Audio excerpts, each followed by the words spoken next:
This week I'm making another elemental art doll. As it's been quite wet here in Wales recently, I decided to go for a watery theme. Living on the canal, you can't really get away from the stuff. Fortunately, my little boat is warm and dry though, so let's get started. If you just found me, by the way, I'm Jo. I'm a full-time mixed media artist based on a narrowboat in Wales. I've made the head and body from a neutral coloured quilting cotton stuffed with polyester fibre. I'm going to use some of this teal lace for the end part of the tail, and I've got some gorgeous blue glass beads for the arms. This doll is going to be an undine, which is similar to a mermaid. Undines are spirits of the water element. They like to hang out in rivers and lakes. I'm not going to attach the tail just yet, as I'll be using it to cover the button joint for the head. She's going to be a hanging doll, so I'm making a hanger from some glittery green ribbon. The idea is to string the body, head and hanging ribbon together using some strong thread, with a button at the bottom of the torso and another one on top of the head, holding the ribbon in place. Then, in theory, she should hang in a natural position. I want to keep the jointing thread fairly loose so she keeps a bit of movement as she's dangling from the ribbon. I don't want it to look all stiff. I feel like the tail needs a bit of weight, so I've dug out some glass seed beads. I don't want to overfill this, it just needs enough to give the tail a bit of shape, then I'm going to leave some space so it's still quite flexible. Obviously I wouldn't use glass beads for a toy doll. This one is an art doll, so she's not going to be thrown around or anything. The tail is quite a snug fit around the hips, especially over that button. I'm going to ladder stitch all the way around, then I can start adding some decoration.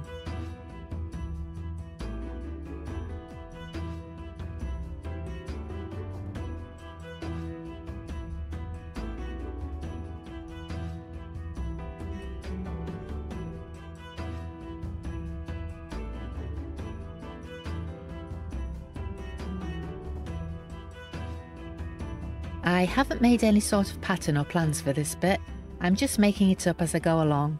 The thing I love about making art dolls is it gives me the freedom to experiment with different materials and be creative. Every single doll comes out looking different.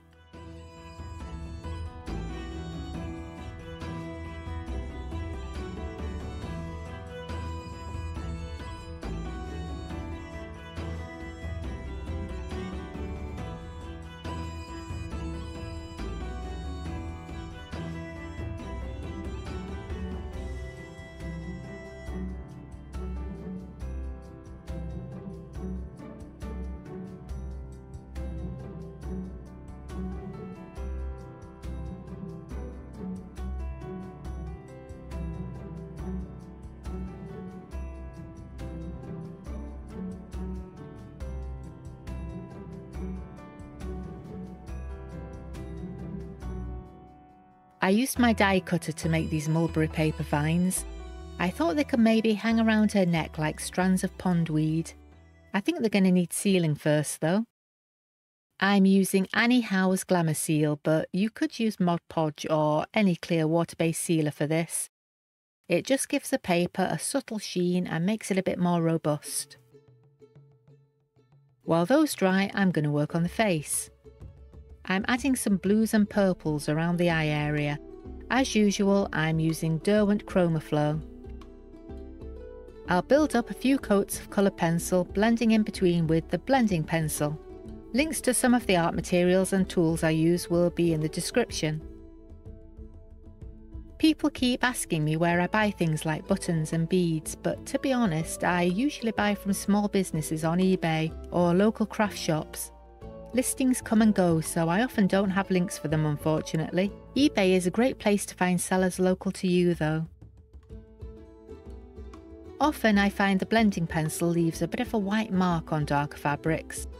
That completely disappears when it's sprayed with fixative though, so don't panic if you see that.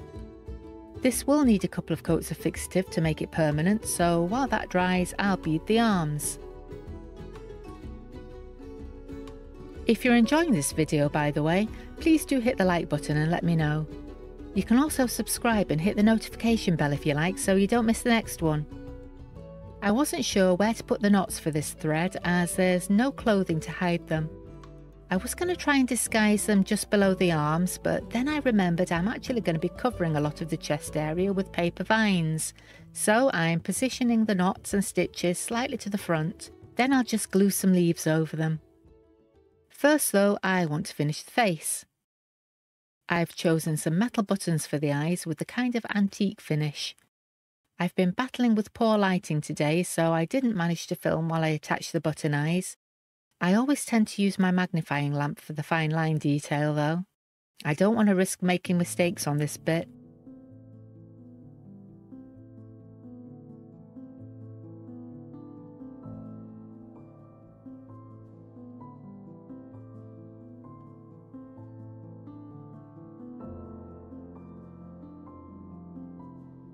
I'm using a bit of acid-free tacky glue to fix the vines in place.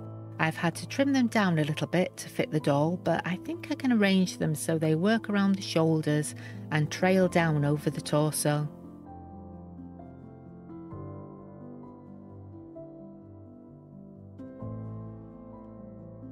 I think she just needs a few leaves extending down onto the tail at this side.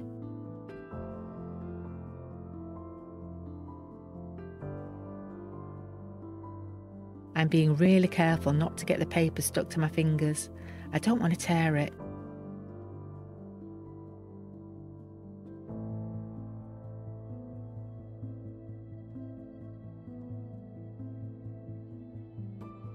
Now I just need to needle felt the hair. I'm using a super chunky acrylic yarn in a lovely teal blue mix. As always, I'm felting it in with the Clover pen style tool and 38 gauge triangular needles.